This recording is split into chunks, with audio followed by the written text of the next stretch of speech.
आप सभी का स्वागत है।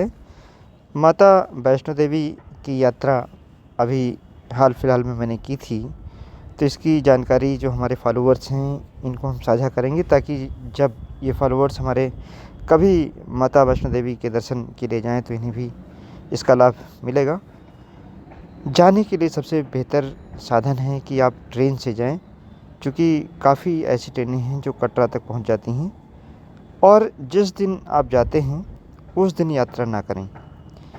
जिस दिन आप यहाँ से कटरा जाएँ, एक दिन विश्राम करें, दूसरे दिन यात्रा आरंभ करें। यात्रा आरंभ करने का दूसरे दिन का मकसद ये है कि अगर सुबह 4 बजे आप यात्रा करते हैं, पैदल यात्रा करते हैं, तो लगभग 11 साढ़े 11 बजे तक आप पहुँच जाएँगे और उसके बाद दर्शन में करीब 1 से डेढ़ घंटे लगता है, तो 1 बजे तक आप दर्शन कर लेंगे।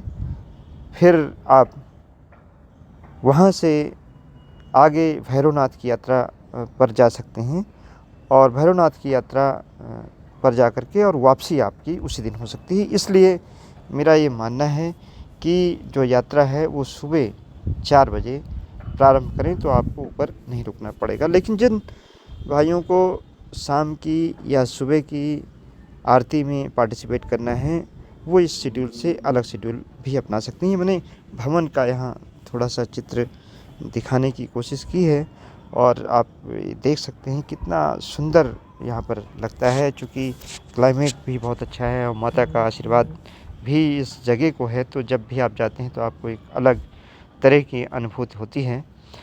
जाने में ये ध्यान रखना है कि चूँकि इस समय अगर नवंबर में आप जाते हैं या दिसंबर में जाते हैं तो टेम्परेचर जैसे इधर आप देखेंगे 18-20 डिग्री का मिनिमम टेम्परेचर रहता है, 28-30 डिग्री सेंटीग्रेड तक वहाँ भी टेम्परेचर मैक्सिमम चला जाता है।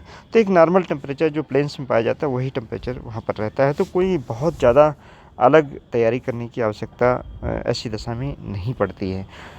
जाने के समय जब आप शुरुआत में यात्रा आरंभ करें तो सबसे पहले ये ध्यान रखना है कि यात्रा पर्ची जो एक कार्ड के रूप में आपको मिलता है उसको लेने की आवश्यकता पड़ती है।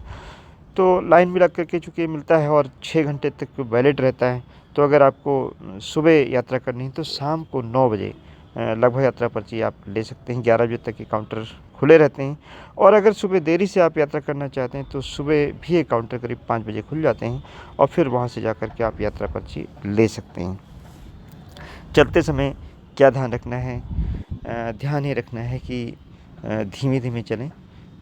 जूते होने चाहिए, ताकि चूँकि पत्थर का रास्ता है और थोड़ा चढ़ाई भी है, और जूते में नीचे ग्रूव्स होने चाहिए, यानी ग्रिप होनी चाहिए, पकड़ होनी चाहिए, ताकि आप कभी अगर पानी भी बारिश हो जाती है या कहीं रास्ते में पानी है तो ऐसी दशा में आपके पैर ना फिसलें, ये ज़रूरी है। और अगर पैदल चलना है तो एक डंडा आप ज़रूर ले लें हाथ में।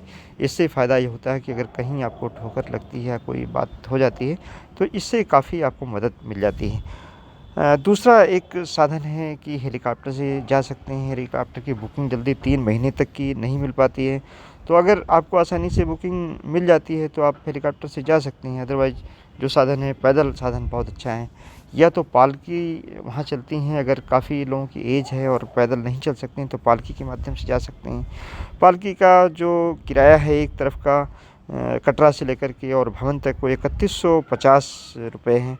इसी तरीके से जो पिट्ठू का किराया है, टैरिफ है, वो लगभग 800 रुपए के आसपास है। और अगर इसी तरीके से आप घोड़ा लेते हैं चलने के लिए तो उसका भी मैंने पता किया था, करीब 600 रुपए के आसपास आता है एक तरफ का। और अर्धकुंवारी से भवन तक अभी टैक्सियाँ भी चल रही हैं, तो वो भी 250 रुपए उसका किराया है, लेकिन टैक्सी में जगह जल्दी नहीं मिल पाती। लेकिन अच्छा तरी जो सबसे अच्छा तरीका है वो पैदल चलने का है, पद यात्रा का। अगर कटरा से आप ऊपर तक पद यात्रा करते हैं तो ये सबसे अच्छा एक अनुभव होता है, और साथ ही में इसकी एक वैल्यू भी कि लोगों से आप मिलते-जुलते हुए जाते हैं। और जिस मार्ग से ये माना जाता है कि माँ वैष्णो देवी ने प्रस्थान किया था कटरा से लेकर के और भवन तक, वही मार्ग आप चलते हैं तो ये एक अच्छा अनुभव आपके लिए होता है। वो भी दर्शनीय है, रमणीय है। उस मार्ग के माध्यम से आप पैदल जाएँ। पैदल जाते समय ध्यान रखें कि जूते आपके पैर में होने चाहिए। शुरुआत में बहुत तेज़ी से ना चलें, तेज़ी से चलते हैं तो शुरुआत में थक जाते हैं। जगह जगह रास्ते में बैठने के लिए स्थान बने हुए हैं, वहाँ पर आप बैठ सकते हैं, आराम कर सकते हैं। बहुत देर तक आराम ना करें, जैसी आपकी आवश्यकता आपको महसूस होती है उतनी देर तक आप आराम कर सकते हैं, लेकिन चलते रहें, धीरे-धीरे चलते रहें, कछुए की चाल चलते रहें, तब भी आप बहुत आसानी से पहुँच जाएँगे। कई बार रास्ते में देखा जाता है कि बहुत लोग बहुत तेज़ी से शुरुआत में चलते हैं और बाद में थक जाते हैं, तो वो जो कछुए की चाल से चलते हैं, उनसे भी धीमे चलने लगते हैं।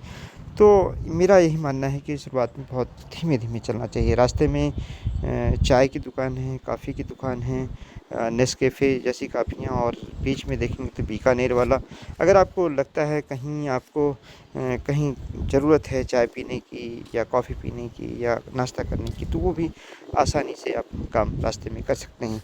ऊपर जब आप जाते हैं, तो ये यात्रा लगभग हमने जैसा कि बताया 6 से 7 घंटे में पूरी हो जाती है।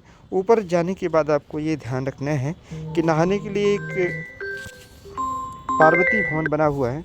तो पार्वती भवन में फ़ायदा ये है कि यहाँ पर आप स्नान कर सकते हैं, काफ़ी अच्छी व्यवस्था है, और वहाँ पर अपना सामान लॉकर्स बने हुए हैं, वहाँ जमा कर सकते हैं और लॉकर्स में सामान जमा करके आप ऊपर जा सकते हैं। भैरवनाथ जाने के लिए पहले ही आप टिकट बुक करा लें।